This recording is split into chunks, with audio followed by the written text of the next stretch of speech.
This is a story about a boy who, after facing a painful heartbreak, decided that the best way to deal with it was to disappear. Out in the mountains, in the wild, in the forest, for 3 whole nights, and little did he know, he would be going on a life-changing adventure. So we have made it to the campsite. Wow. On the way here, I didn't listen to any music. I was just in my own thoughts, and I was starting to get a little worried. I'm thinking of, is this really worth it? Am I gonna hate it? Should I just turn around and go back? But the closer I got, and you start to see the mountains and the forest, and you're just like, nah, this is where I need to be right now. And first things first, I'm gonna turn off my phone. I have never been more excited to turn this off and to put it away. I feel like when I finally turn this off, there will be no more distractions, and I can finally enjoy myself for a couple days. It's off. This is the little stash where I'm gonna hide it. I will not reach in there unless absolutely necessary. Let's get this shit started. This boy thrives off of adrenaline rushes, so it was no surprise that the first thing he did was free solo his way up a mountain, even after saying that he wasn't willing to risk his life. There is a lot of rock climbing opportunities out here. I don't want to risk my life, but you know what? I'm gonna bring my climbing stuff, and if there is an opportunity and it's safe, I'll do it.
He quickly realized that this trip was not only about fun and distraction. In between adventures, he was forced to reflect on his life and what brought him here in the first place. Did a lot of journaling today in between the activities, and I'm going to try to recap some of what I wrote. I'm obviously not going to share the nitty-gritty parts of it, but there are some specific entries meant to address the camera.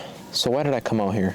There are a lot of reasons, one being just to disconnect from reality. I think I was stuck in a loop of just the same stuff every day. I don't know how to explain, but I just felt stuck with technology, always needing to reach for my phone to do something. And I don't know, I just felt kind of trapped by technology, if that makes any sense. I've also always wanted to do this. This was a dream of mine since I remember I went to a camp when I was in 5th grade. Death Sage, if you're watching, and if you guys know who he is, a good friend of mine was also at that camp. And since then, I've always just wanted to go back and just be out in the wild for a couple of days. It's just nice. I really wanted to do this alone, though, because there's 2 sides to it. There's one side, obviously it's going to be super fun. You get to do all these fun things. And coming here alone is also really hard because you're forced to deal with your mental health. There's nowhere to run.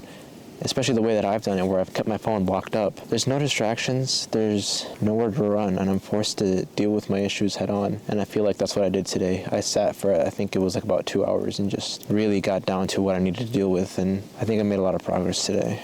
This trip is more just to deal with everything, deal with the mental health, and just get away from reality for a bit.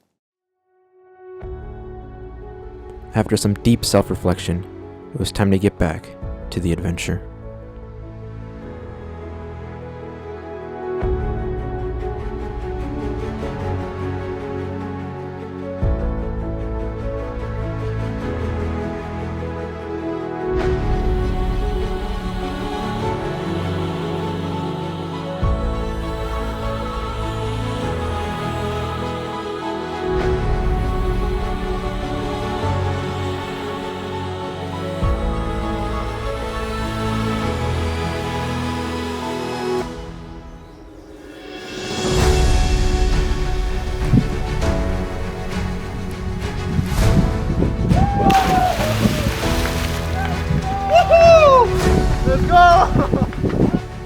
heavy thunderstorm came through during one of his hikes, and instead of being discouraged, he saw this as an opportunity to accomplish one of his bucket list items. I'm back at the diving rock, and it is pouring so hard. And despite not having my swimming clothes, I think I'm gonna jump in, not gonna lie. I think I'm just gonna strip down to my underwear. Oh, but the lightning. I don't know what to do. It's raining so hard. I'm crazy. I'm crazy.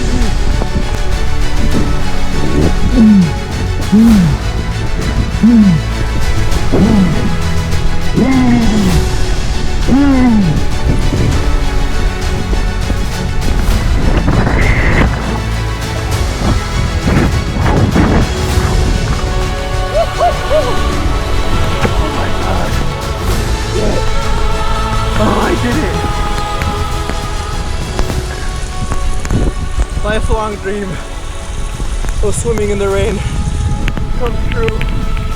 Oh my god. Guys, do crazy shit. Do crazy shit. It's so worth it every time. Look at this. This is like a dream. Oh.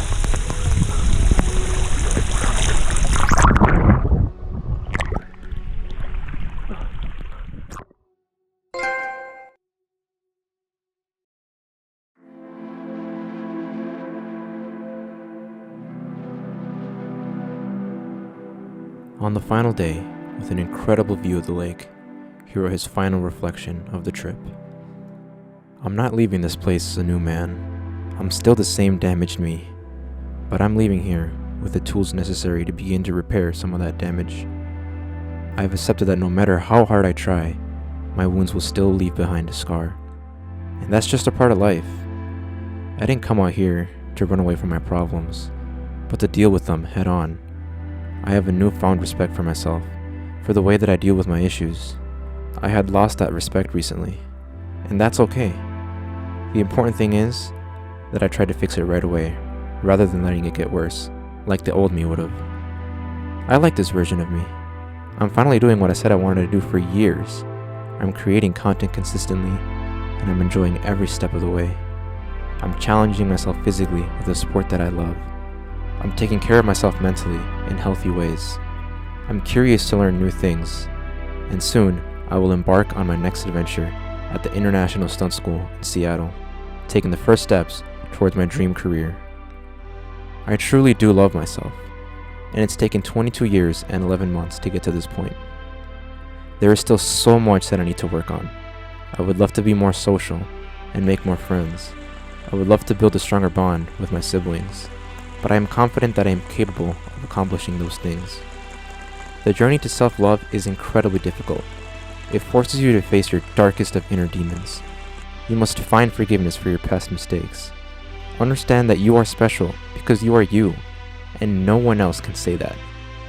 The journey is different for everyone, but this was my story. What's yours?